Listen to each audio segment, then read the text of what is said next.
Welcome back to my Myrtle Beach real estate video blog. Glad you decided to join me, where I'll be bringing you educational topics that are related to our Myrtle Beach market every 2 weeks. So thanks for joining me. Today we're going to talk about short sales. Everybody's heard about short sales. Let's talk about those today. Now before I do that, I want to mention what our local market stats were looking like in the month of September. I've got a copy of them here. I'd be glad to email you a copy, so just feel free to email me and I'll send those out to you.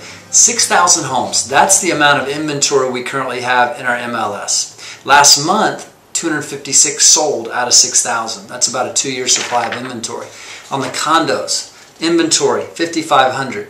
We got 5,500 units listed for sale. Last month, 224 sold. About a 2-year supply of condos. So feel free to shoot me a note. I'll send you those that market statistics. Let's talk about short sale. And first and foremost, we've got to define what a short sale is.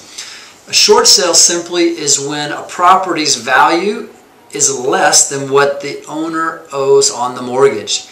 Now that's not the end of the story. A short sale truly happens once the lender approves the short sale process. In other words, that buyer, or excuse me, that borrower that owns that property, they have to prove beyond a shadow of a doubt there's a hardship.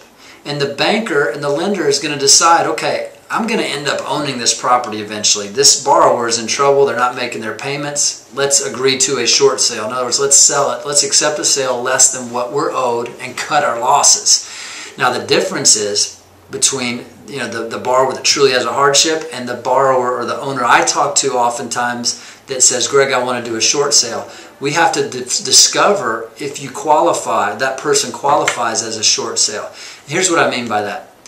As the owner, if you're upside down, let's say $50,000, and yet you have the means to continue to make that payment, you have equities and accounts and things like that, you're not going to be approved for a short sale most likely. The bank will get your financials and they will make a decision and whether or not you are a candidate for a short sale. So you have to prove basically that you are a candidate and that there is a hardship, okay? Because it's just not a get out of jail free card for making a bad investment. I mean, there was a lot of poor investments made, and the market is making us pay for those. Now, the other thing that we need to look at is the reality of what is happening in the Myrtle Beach market with short sales, because people are saying, well, I'm not selling my property. There's so many short sales out there. Well, how many short sales are actually represented monthly in the sales? Now, we talked about earlier the market stats. I've got a copy of what's happened in the last 3 months on short sales. 1,059 homes have sold in the last 3 months or so.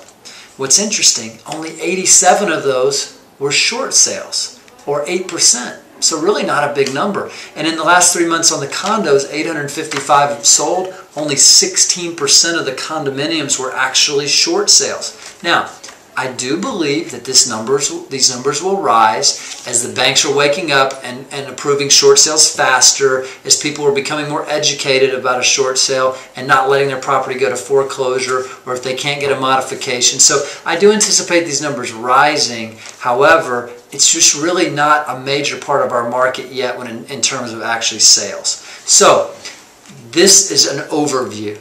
Take a look at the material below. We've got a full article that we've created for you to read that will educate you even more. Send me an email, any questions, any topics, call me directly. I'd love to hear from you and some new ideas from you that you'd like to hear me talk about and how it impacts you and your property. Look forward to talking to you real soon. Bye-bye.